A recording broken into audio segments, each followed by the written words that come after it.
Hey guys, welcome back to my channel. I know it's been a while. Sometimes I'll lag on these videos, but today I'm going to show you how to make homemade yeast rolls. So let's get started. I got a bowl and I just got warm tap water and I got 3/4 cup, and I'm going to add 2.5 tablespoons of, I use the active dry yeast. 1, 2.5. Okay, and I'm just going to get a fork.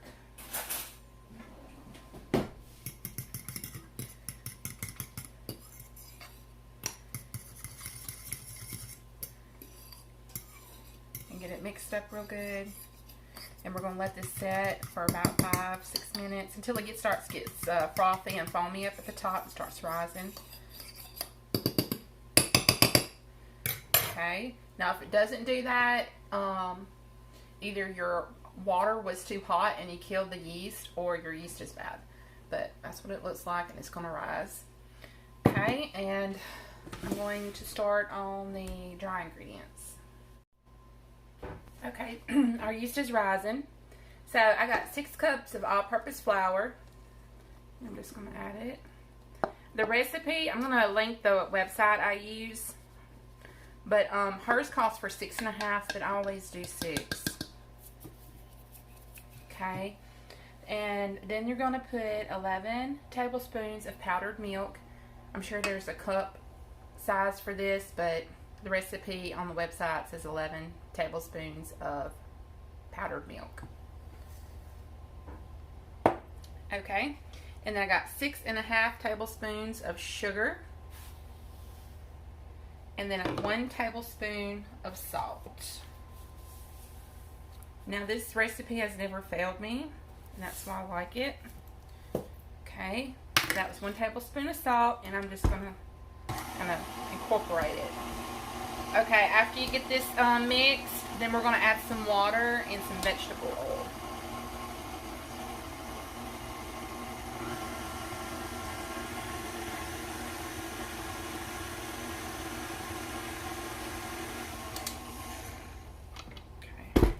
Let's get the spatula.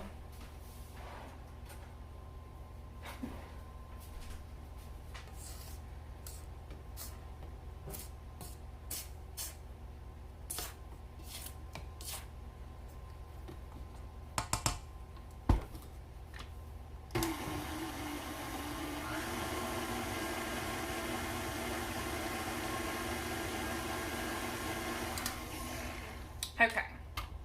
So let me get my water and vegetable oil together and we'll be back.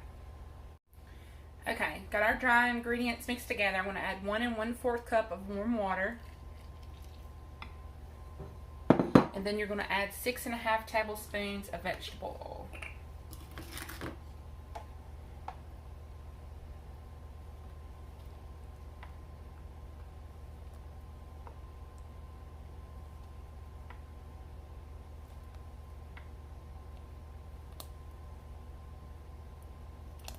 And I'm just kind of eyeing it. Okay. I wish I had like one of those Bosches, but to me the KitchenAid's not the best to make bread and rolls with. I mean, it's okay, and I'm thankful for my KitchenAid mixer, but I do wish I had a Bosch, because sometimes this thing can't handle larger recipes. This makes, I don't know, this probably makes about, I don't even know, probably about 20 something rolls, 24. So we're just going to get this incorporated. We're going to do this for about 3 minutes.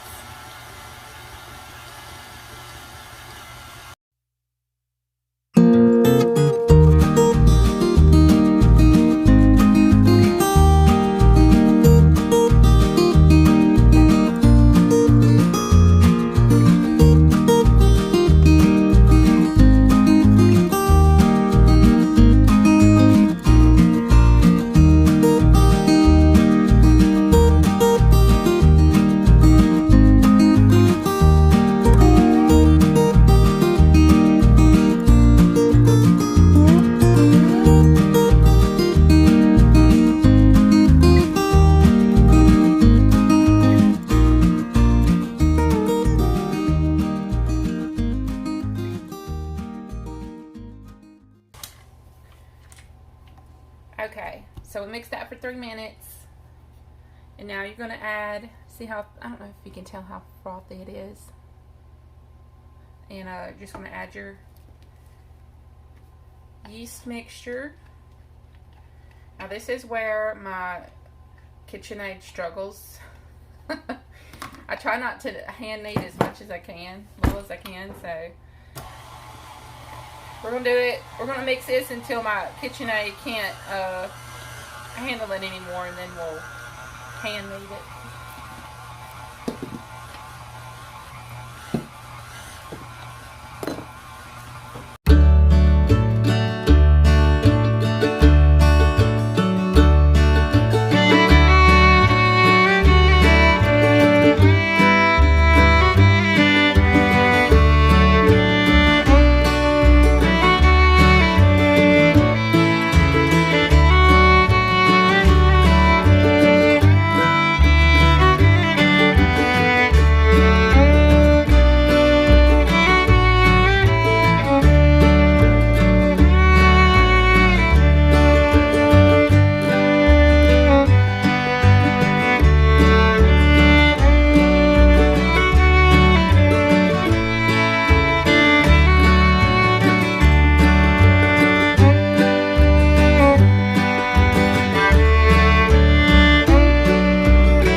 Okay, so I'm going to start hand kneading this. Now, if you have a Bosch and a nice bread mixer, then you wouldn't have to do this by hand. You could just do it with your... Okay, let me, I'm not even going to flour, maybe. That's how sticky it is.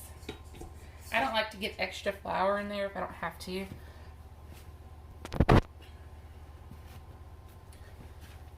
So we're just going to need this.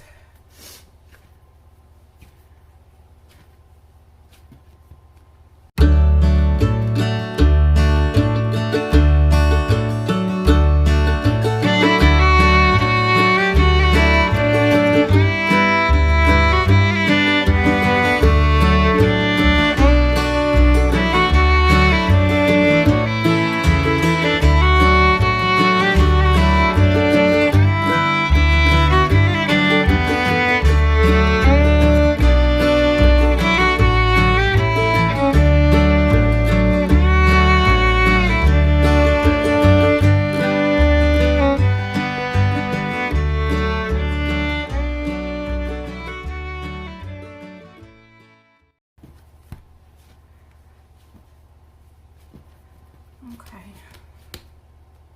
so it springs back. So I'm going to put this in a bowl. Let me go get a bowl. I have a bowl right here, and I just got some spray. And I'm going to spray it. And I'm going to put this in there, and I'm going to cover it with a warm, damp towel. And I have a little gas.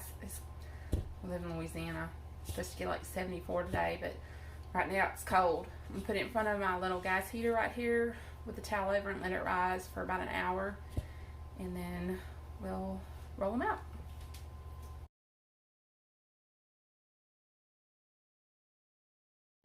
Okay, I forgot to video, but I took it out of my bowl, punched it down, kneaded it a couple of times, got it out of my bowl, and now I'm just rolling them up. And I just kind of pinch mine like this. And Emma says they look like dumplings.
So this recipe, I got about 20, makes about 20 rolls, and I got it in one of those disposable pans. I don't even know what size it is. I think I threw the thing away.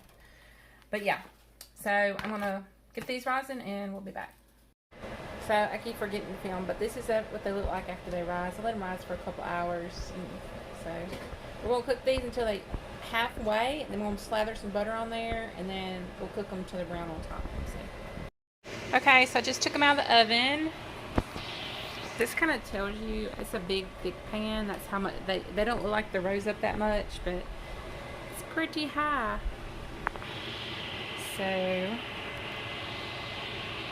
the recipe I post will have, I'll do the link and it'll tell you how long they were in there for. I didn't time it. I take them out halfway and I butter them, and then I finish them off until they're a golden brown. So I thank you for coming by and watching, and we'll catch you later.